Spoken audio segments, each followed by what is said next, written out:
What's going on YouTube? I have another OneXplayer video for you. This is going to be for the Eva Edition 7840U. And I'm doing one of those videos that I normally do with all the other handhelds and say, the pros and cons, the things I liked about it, the things I disliked about it, the things that I feel that they can improve upon, and all that good stuff. Now this is 1 month in, almost a month in since my first video doing the unboxing of the OneXplayer, and I apologize for the camera angles, but I also have like a little note sheet here, so I want to make sure I don't miss anything, because during the duration of this 1 month of having it, this nearly 1 month of having it, every time I ran into an issue or something that I wanted to make sure I point out to you guys that are getting it, and this also pertains to people that get the OneXplayer 2 Pro non-Eva Edition. Like if it's just a regular OneXplayer 2 Pro, some of these issues might still carry over, and I just wanted to make sure that I wrote everything down as I was getting it, and then create like a collage of everything and break it down and split it. So thank you guys for stopping by my video. I don't do any video editing, as you guys know, so the best I can do is pause it in between points. I just wanted to make sure I got everything possible that I can remember that I liked and disliked about it. Mostly the dislikes, the criticism, and so hopefully we can get a better system. But right now, I'm just say out flat right now, I'm in love with this device. To me, it's one of my favorite, one netbook devices. It's like one of the best, in my opinion, personally, one netbook devices that, ever. But, just like with anything, it has its cons. I mean, at least for me, this is going to be my own personal opinion. It probably doesn't pertain to everybody else's experience, but sure. Okay, so let's get started. Let me pause it for a second. Alright, so the first thing I wanted to talk about is the actual case for the device. Okay, now my camera is pretty close to my arcade machine, so you can't really see the case. I didn't get a chance to show this case in the unboxing video, and this is like a 1 month wear and tear. But it's basically the same exact case as the case that was with the other OneXplayer, the 8.4 inch. Now my problem with the case is it doesn't have enough space, guys. It doesn't have enough space. I mean, it can handle this, okay? It can handle being in here, but it's way too tight. And I just don't like that it's so tight. You know what I mean? I wouldn't recommend putting this in here while it's on, because the air vents, but I'm just for example. Alright, so it's extremely tight, especially with the keyboard. Even if you take the keyboard out, it's extremely tight up there. I'm having nightmares that if I keep using this case too long, we're gonna definitely have some kind of damage to the R2, L2, or something to that effect. It's just really tight. So I would recommend trying to find another case. I haven't gotten another case to recommend to you guys. Like, I wasn't able to find one that I like that actually fit the device yet. But the moment I do, I'm gonna leave a link in the description, so in case people see this video later, they'll be able to decide whether or not they're gonna buy it. And the thing about the case, again, that I didn't like, other than the fact that it's so tight on there, there's no room to put this. Now, if you're taking this with you, okay, you're gonna want to be able to bring the controller dongle, or whatever you call it, so you can be able to play it without the detached, if you wanted to. I mean, I think that's ideal if you're going to a friend's house or a brother's house like I do, and and you want to be able to plug this into the TV and dock it. All right, and you don't have anywhere safe to put this, and you got the pogo pins here. You don't want this to get messed up. There's no section in the case to put this. So not only is the case too small for the device, but there's no section to put that, what you need to take with you, which is the dongle for the controller, assuming that you're using that. So again, that's use case, it depends on the person. The second thing I really wasn't a fan of on this device, I'm gonna just take this off the keyboard so I can bring it a little closer without having to worry about that. The second thing I really didn't like about this device is the ports placement. Now, I have no issue with the with the SD card slot being up there, or the USB 3.0 being up there. But if you guys had One Netbook's other 8.4-inch devices, we usually have two USB Type-Cs up top, okay, which is excellent because, and they were both usually Thunderbolt or, USB 4, depending on AMD versus, Intel. But here we got a USB-C at the bottom, okay, and one at the top. Now this might not sound like an issue to you, but it's an issue if you look at it from a portability standpoint. So let me explain. So I went to work with this, right? And I docked it to a television, right? Remember, you have a USB-C to HDMI port where you can see it on your TV, display out to TV. Sounds beautiful, right? So I'm playing wirelessly with my friend, my coworker, and we're messing around with some games, which is really cool, which is the main reason why I got this device.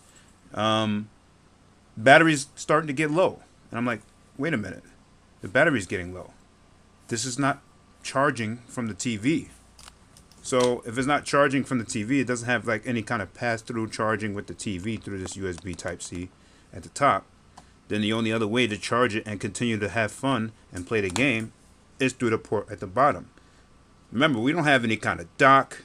I'm talking like, usually when One Netbook makes a device that has a USB-C at the bottom, like their Mini's device, they have a dock for it. Where you dock it on top of the Mini. I mean, you dock it on top of a kind of stand, and then you have multiple different ports in the back, like the OneXplayer Mini Pro. Okay, there's no dock for this, at least as of the time making this video. There's no such dock. So if there's no such dock, maybe this was planned.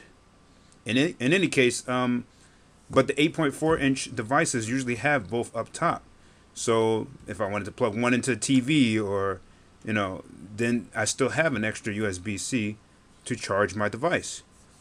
But with this device, now you're looking at trying to charge it at the bottom while it's plugged into the HDMI up top, which will then make your device have to lay on its back, which would make the exhaust on the device get super hot. So obviously it's not ideal. And this is in tablet mode I'm talking about. So for me, that was really terrible decision from the company, but that's just from me personally. If they come out with their own dock for the OneXplayer 2 and it fits snugly under it and under the device, and maybe the keyboard still works under that dock, I don't see how that's possible because this covers the USB-C port just to put the keyboard on there. So that's what kind of also makes it kind of, I don't know, it seems like this is just my opinion, but I think it would have been better if it had stayed at the top and then you still only had the bottom slot for the keyboard, Anyway, that's my personal opinion about that. I didn't like that placement with the port, and it kind of messes everything up. So now I have to find some kind of dock that utilizes the bottom port and has a charge pass-through to now have the device plugged in to a power bank or what have you, and be able to play it HDMI to TV, or get some kind of dock that you can plug into this one up here, and it splits it a bunch of different ports. Regardless, it's annoying. If you think about the scenario, it's annoying. If I'm going over to my friend's house, now I can't charge the device and be playing unless this thing is like plugged in at the top and the bottom and laying on its back getting super hot, as a tablet. It just doesn't make sense to me. Okay. All right, let's talk about the screen size. This is an 8.4-inch, 2560 by 1600. It's really nice. It's really sharp. And you don't have to worry about lowering the resolution of the device unless you want to. In my case, wow, the light just went out on the controller. That's weird. That's never happened before. Anyway, it's never been idle before, so maybe it'll eventually turn off when it's idle. Anyway, going back to what I was talking about. Yeah, so the screen size is really nice. You can lower the resolution of the screen to 1280 by 800 or 1920 by 1200. You'll still get decent results. I find that certain games that don't go full screen, exclusive full screen, you have to lower the resolution to 1280 by 800 or or 1920 by 1200 in order to get full screen. Very few games do that. Most games will scale to fit as long as you make sure that you put GPU scaling, enable GPU scaling in the AMD software. And I usually have GPU scaling set to scale to fit like full screen, I believe it was. Yeah, this is how I usually have my GPU scaling. Well, I usually put scale to fit full panels. I don't know why it keeps going back to preserve aspect ratio. But either way, as long as you have GPU scaling enabled, which I don't think is default enabled when you first get the device, then you shouldn't really have any problems. But the games that do give you problems is probably because it doesn't recognize 2560 by 1600 resolution, in which case you would have to then lower the resolution on your desktop to whatever resolution is their max resolution. I can't think of any examples right now, but Street Fighter 6, I'm sorry, does not have 2560 by 1600. I forgot what their highest resolution is, but because they don't have that resolution option, you get borders. So, that's something that could be fixed by just lowering your resolution to whatever their resolution max is, which I don't remember exactly, but yeah, certain things like that, certain situations like that you'll have. And remember, we have FSR, so if you decide to lower the in-game resolution, and AMD has FSR, so it can scale it up if the game has the capability, or you can also use a third-party app that allows you to scale the pixels up to higher resolution using FSR that for games that don't have it enabled. So I think it's called Lossless. I don't remember. I have it on Steam. It's a application. I just don't remember the name. My memory's been real foggy lately. The brain fog, I guess. But yeah, it's an application on Steam. If I remember what the application name is, I'll write it in the description. I just can't think of it right now. I think it's something like a flawless widescreen or something like that. Something like that. Yeah. All right, let's talk about the controllers, okay? Now, the thing I love about these controllers is the fact that when you're playing it wirelessly with the USB dongle that it comes with, okay? Another reason why you probably need a dock is because you only got one USB dongle and one Type-C if you're putting it to TV, and you find yourself out of ports. What if you wanted to play a game off of your hard drive, a USB hard drive, and you have the USB taken up and have the Type-C charging?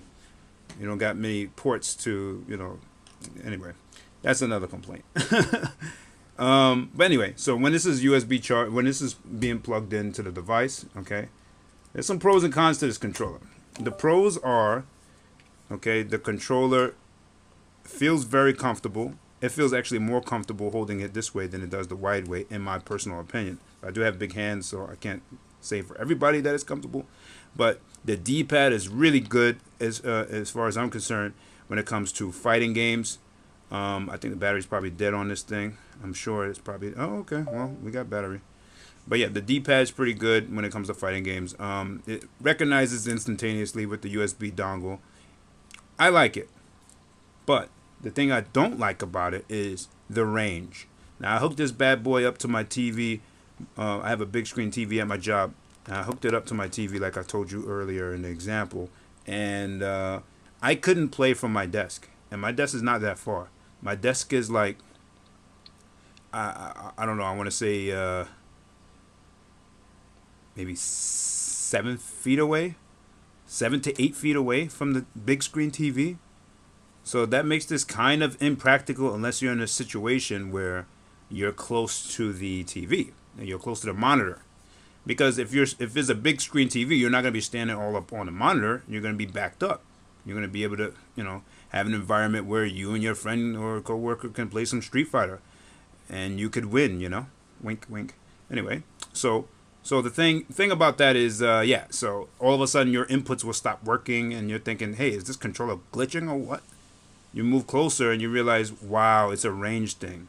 So although this is wireless and it's practical in some senses, the range is garbage. It's really terrible range. Like, I'm not far away from the TV, so when I go even farther, you know, of course, it completely stops working. No functionality.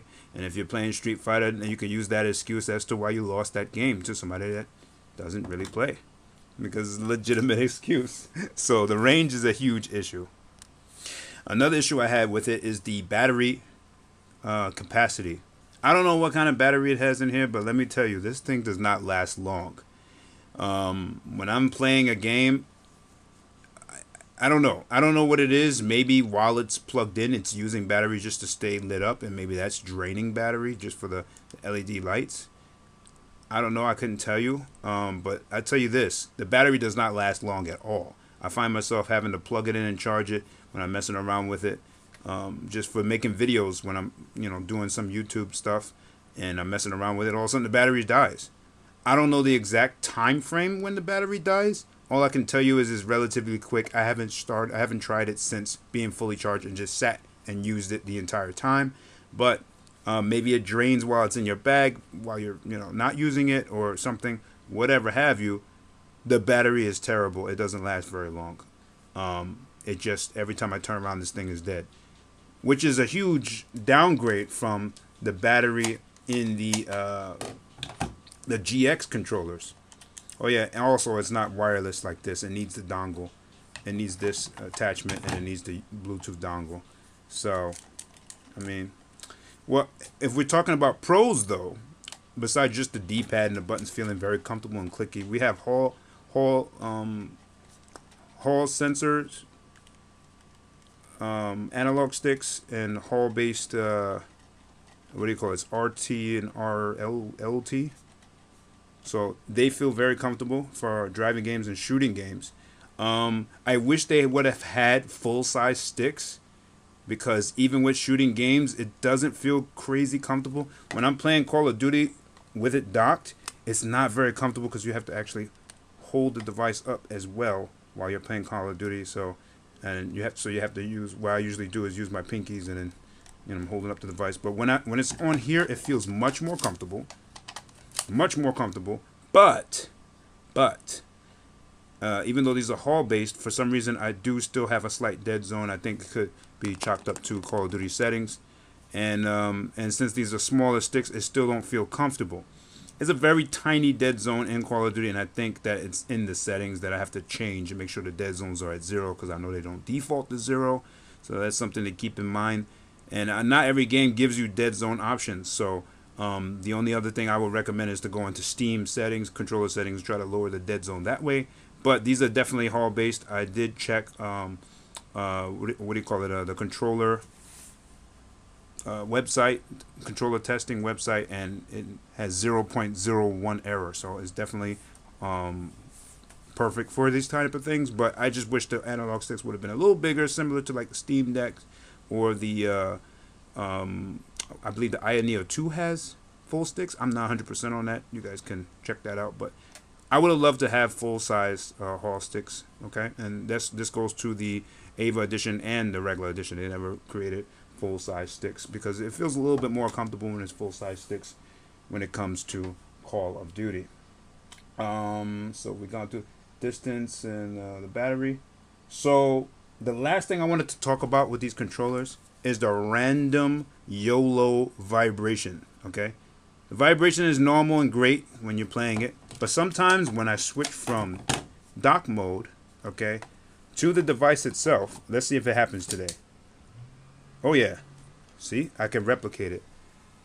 I don't know if you can hear this, but random YOLO vibrating. It seems to only happen when you switch from dock mode to the device. How do we fix this? The only way I've figured to fix it, I have the power buttons set to hibernate, is to let it hibernate and wake it back up. And that seems to be the fix. But it only does this random YOLO vibration madness when I'm switching back and forth. Okay, and the device is still on. Okay, but I've heard that this was fixed with some kind of OneXConsole update. I've heard that this is a known issue. I never had a OneXplayer 2 original. I've only had the Pro.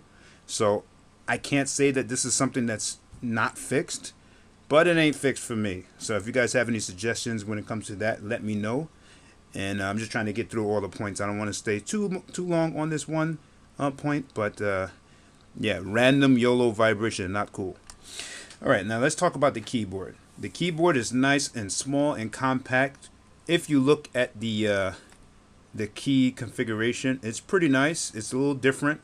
I'm not crazy about the placement of certain things. Like if you're typing on this naturally, you're gonna notice right away, like especially these. Why do I have to press F in order to get a comma? You know, so instead of, you know, shift or anything else. So I'm not crazy about where the placements are. I guess you can get used to it. It's very small. But what I really like about it is how compact it is because of how small it is. So you can get away with snapping it on and having it look like, if you take the controllers off, having it look like you're just looking at a computer, you know, at work, you know. And then meanwhile you're secretly playing some video games, you know. Who knows? Who's gonna tell you what you're doing? But you know, when it's in tablet mode and the keyboard's out, I think that's pretty epic for the work environment.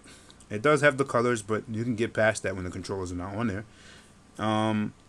It did feel natural to use. Like I said, I just did not like certain shortcut placements. You would have to get used to it, especially if you're used to a normal keyboard. You know, placements. It's very strange. The number placement and everything. Okay, if you look here, like the $, you have to go F in. You know, certain weird things that you're looking for immediately, like percentage and all this. The shortcuts, I mean, the keyboard formation is just not great. I like the GX Pro's keyboard formation. I would hope that when they release their next device, they'll have that same thing. The magnet is very strong, very, very strong. Okay, so it's just like that video that I posted in the shorts where you can actually put the device upside down. Let me see if I can do that on video without making a fool of myself. It just came off, but it is strong. But I wouldn't shake it upside down like a madman. But anyways, it's a lot more stronger than the original OneXplayer. I don't know about the original OneXplayer 2. Again, I never had it. Downside to this keyboard, oh my god, I have so many. So the first downside, okay, is the touchpad. Just like the last keyboard for the OneXplayer, OG OneXplayer 1, the touchpad is just terrible. It's not accurate. I don't know if this could be changed in software. I haven't really got a chance to do that. When I'm using this device, I'm using a separate keyboard, a separate mouse, because the touchpad is just so bad. It's inaccurate. You can barely get to certain things. I use a mouse, or I just use the this pen. I'll have a link in the description to this stylus as well. This stylus works great on the device, and it's the same stylus I've had since I think the first OneXplayer. So it worked on the first OneXplayer and it still works on this. But the touchpad is so inaccurate and bad, like you cannot get precise on it, and sometimes it right clicks because there's no buttons here. So maybe this is user issue, but you know, it's just not great. It's better though. It's better than the original OneXplayer's keyboard in my opinion, because mouse, because the OneXplayer original keyboard mouse touchpad had all these weird shortcuts and was doing all kinds of crazy stuff, and I just gave it away. I remember who I gave it to too. I just gave it away and said, listen, I'm not going to use this. But yeah, that's one of the main things I don't like about it. Let me review my notes so I can make sure I remember everything. Oh, and the last thing is it doesn't stick to the screen. So you see how the magnet sticks to the bottom? Real good, real fast, easy. It doesn't stick to the screen. There's no magnetism on the top or bottom. Now, it does turn off the screen sometimes, but there's no magnetism. Contrary to what people think or have been heard, there's absolutely no magnetism on the screen itself. There's no magnetism on the keyboard sides or anything. So it doesn't stick to the screen like you would think as an ideal thing in order to protect the screen when it's in the bag or something like that. It does not do that. It will fall right off if you think that it's safe. It's not. There's no magnets here, no magnets there. So That's something that they did with the OneXplayer 1, but they put really weak magnets, so it would still fall off anyway. You're going to have the same situation here. Only difference here, they didn't put any kind of magnet on the sides of the bezels or on the device itself. So you're not going to just be able to flip it over the screen. I think an improvement to this design would be maybe put some magnets in the back and have it be able to flip to the back. But then again, then you're going to be covering the air vents. So I don't know. It seems kind of impractical to be walking around with it just dangling off of your device. But I usually use it at work, so I usually have the keyboard out and, just like I said, have a separate mouse, and I usually take it off of this and put it in tablet mode. Okay. My last complaint, I guess, about the device's hardware is the kickstand itself. Okay. Now the kickstand seems a lot thinner, than the OG OneXplayer, which is absolutely fine, I guess, in tablet mode, maybe. I don't know. But when it's in this mode, it's way too narrow. This kickstand is like a kickstand for the Nintendo Switch almost. Maybe slightly wider. It's way too narrow. It should have been a little bit thicker. I think the original OneXplayer had a little bit thicker kickstand. And the reason why I say that is because when you put this device down on a surface that's not 100% flat, let's say you want to lay it down on your bed, or put it, stand it on your bed, and you're doing something, moving files, whatever have you. Yeah, it's not going to stay on there because the weight of the device will make it tilt over, and you might leave the room and come back to a nightmare. The screen is being laid upon, like the device is being laid on the screen or laid on its back, and the exhaust in the back is like heating up the device. You never know. But on a flat surface is absolutely fine with the controllers, without the controllers. But I didn't like that it was so so thin that it can only be on flat surfaces. So that was just something I wanted to mention also. A lot of people ask me about the weight. So the weight is similar to the OneXplayer original. So if people have problems holding the OneXplayer original, then they're gonna have problems with this. I never particularly had problems with that. So the weight, the weight of the device, for me, it's pretty a lot lighter than I thought it was gonna be, to be honest. And I'm able to enjoy it when you're playing. For me, when I'm playing first-person shooters, it could be a little bit annoying because you have to use your extra 2 fingers at the bottom to hold it up. When it comes to fighting games, again, it comes to the placement of everything. I don't know. It feels comfortable to me. The only issue is if I'm on the road, you know what I mean, and I'm holding it up the whole time. I'm not just playing it like this, or when I'm on the road, on the go, and I feel like sometimes I have to hold the bottom. It's probably not necessary, but when you want to reach everywhere, all buttons, I don't know, I just feel more comfortable with my pinkies down here. But I mean, everybody has their own way of holding it. If you have small hands, maybe it's not going to be as comfortable. I like the fact that they have the little arches back here. It feels ergonomic to me. But yeah, that's something I wanted to mention also. For me, it's not very heavy, but it's not for everybody. It's going to be heavy, especially when you're doing long gameplay sessions. When it comes to the sound, the device has really good sound, in my opinion. The only issue is the Harman, the audio drivers likes to update automatically with Windows. So what I would recommend is just turn off or pause Windows update so you don't have that issue. But for some people, they've had success with really good sound even after the Windows update installs a new Realtek audio driver.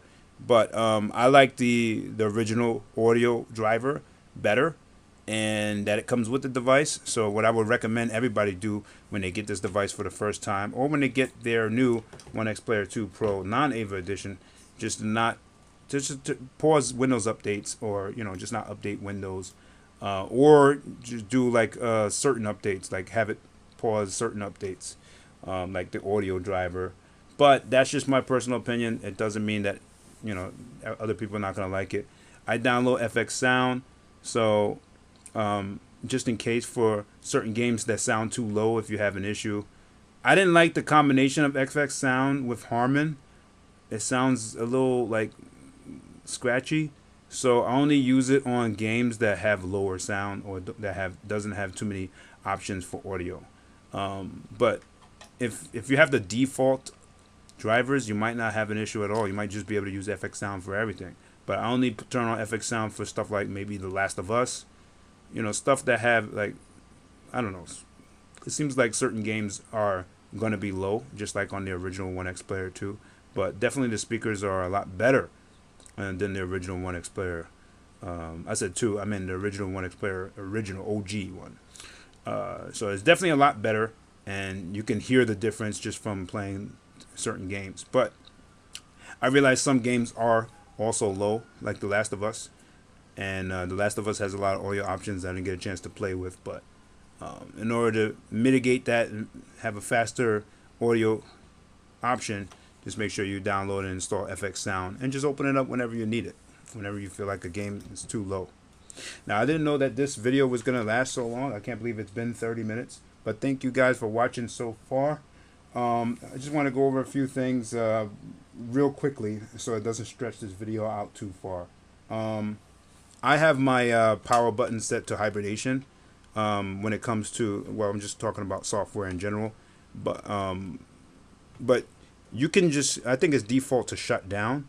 I realized with this device, which is really cool, is that you can, when you turn it off, when you go into hibernation mode in the middle of a game, like if you're on a bus like me all the time, taking the bus from New York to New Jersey, or on the train, and your stop is coming up and you're playing Street Fighter, an offline game, you can actually pause it, click hibernate, get to your house, turn it back on, and you're back where you started. It resumes automatically. So I thought that was pretty cool.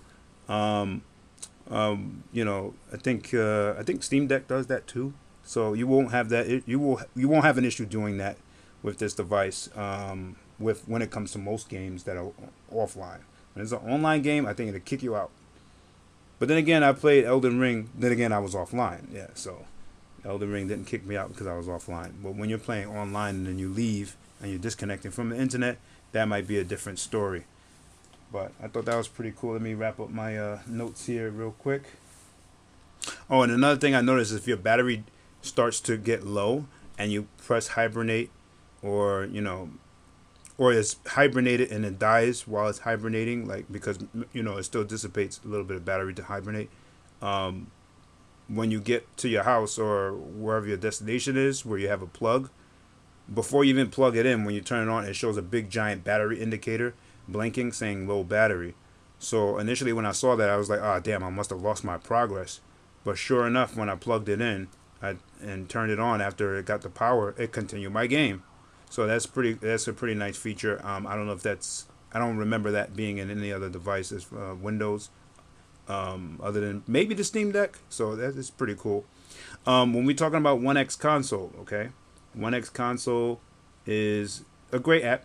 I had barely any issues with it. However, it does like to crash sometimes. I don't know why. As you can see, it's not running. It was running when I first started. Or maybe it was running the whole time. Okay. But anyway, sometimes you're playing a game or you're doing some things on it or you're using the internet, and then all of a sudden you realize that OneXConsole app doesn't exist. You're pressing a button, nothing happening. So you have to load up the app again. I don't know why. That's just something, something I noticed. Other than that, I didn't have any issues with this. Oh, I did have one other issue, and that's this RTSS. It seems to clash with MSI Afterburner. So now my MSI Afterburner and my River Tuner doesn't show all the statistics that I would like it to show ever since I clicked on one key and I installed hardware info. Now there's a clash. I'm getting two different metrics, and you guys will see it in my next video because I haven't even figured out how to fix that. But I would say if you're going to install the hardware info from here and all that, do that and don't install MSI Afterburner. If you prefer MSI Afterburner, don't touch one key and just install MSI Afterburner. I made a mistake and touched one key, whatever, and now I have two different sets of metrics, and I have no idea how to fix it. I tried uninstalling hardware info. It didn't help. I tried uninstalling MSI Afterburner and reinstalling it. It didn't help. So it looks like my thing is permanently glitched, and I don't know how to fix it. because I'm not that savvy when it comes to this kind of things. But that's something to note if you're a big fan of the, you know, of the little metrics going across the top of the screen. I think that's what this caused, the RTSS hardware info. It puts the metrics across the top of the screen and it completely just takes over. If you had MSI, as you guys can see in my other videos, I had MSI afterburner first, so I just really didn't need to click on that, but I clicked on it anyway. A few quick things, okay, software related. When you're installing, see, if you look here, I'm still on. Let me move this a little closer. I'm still on 22 by 40 by 60. Okay, when you're installing a new driver, the new drivers suck. First of all, don't install a new driver yet. Okay, sorry, my camera is doing stupidness. All right, don't install the new driver yet. As of today, the new driver is garbage, and it kind of screws up your system. If you find that you install the new driver and it's terrible, you know, just revert back to this version, and keep an eye on your VRAM allocation. Okay, so your VRAM allocation can glitch. I have it on 8 gigs. It's defaulted to 6 gigs, meaning like 6 gigs of dedicated graphics. I have mine set to 8 gigs. You can change that in BIOS if you guys want me to make a video. I'm happy to do that, showing you guys how to do that. But it's very easy. You just go into your BIOS by starting up the device, by holding the power button after restart. No, after restart, you just keep pressing the turbo button up top, and it'll get you to the boot menu, and you enter setup, and that's how you get to BIOS. You go under the video, and you can change the VRAM allocation out of the box. This is for the Eva edition. I don't know if it's going to be the same with the regular edition. Oops, sorry.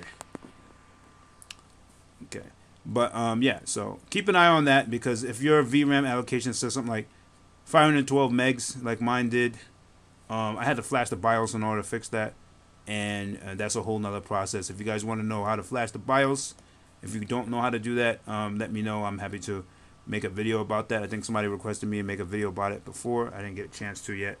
I apologize for not dishing out videos quickly. I just wanted to make sure I got everything in this video that I wanted to talk about. I didn't know it was going to be a 37-minute video.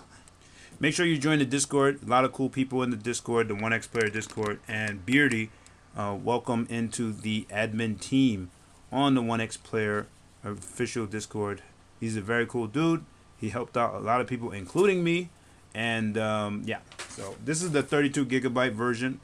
When I said allocate 8 gigs, that was based on the fact that, on the assumption that you're going to have the 32 gigabytes of RAM in order to allocate 8 gigs of dedicated graphics from the 6 gig.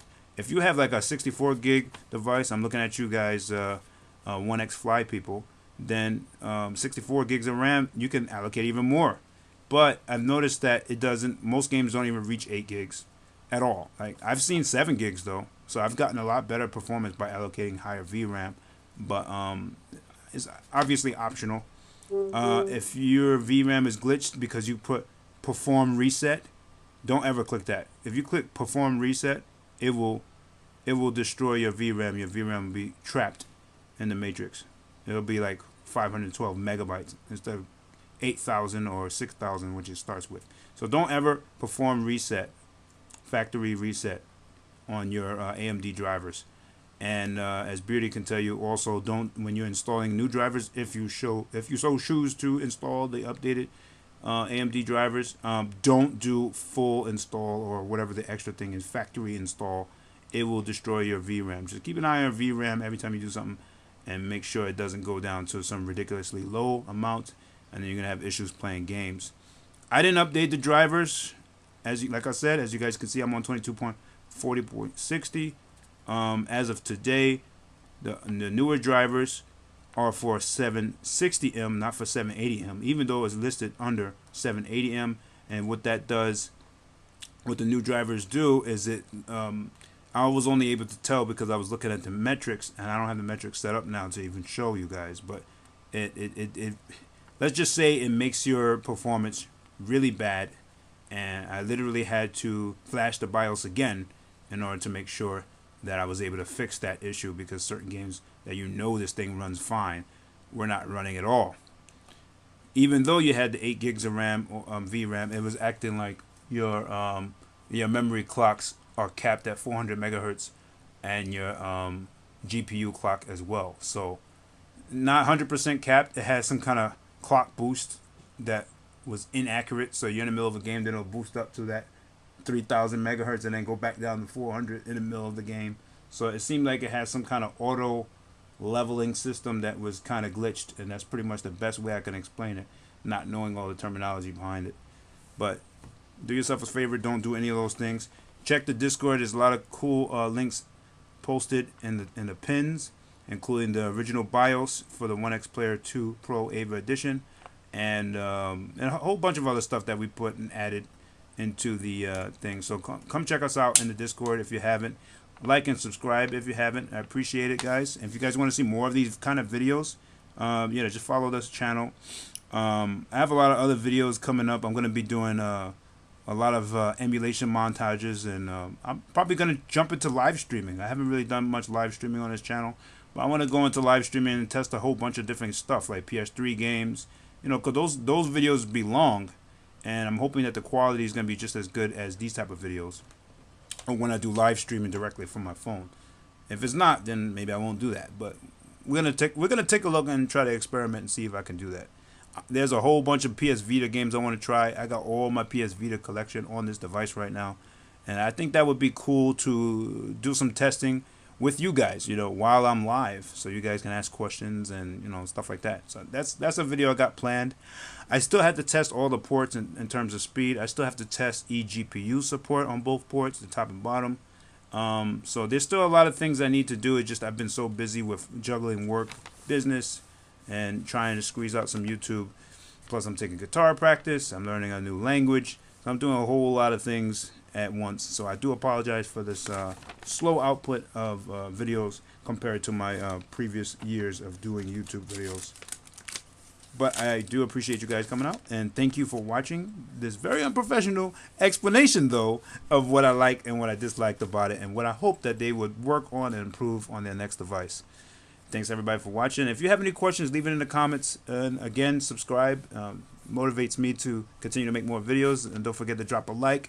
Motivates me to continue to do these type of videos. All right, guys, have a good one and stay safe.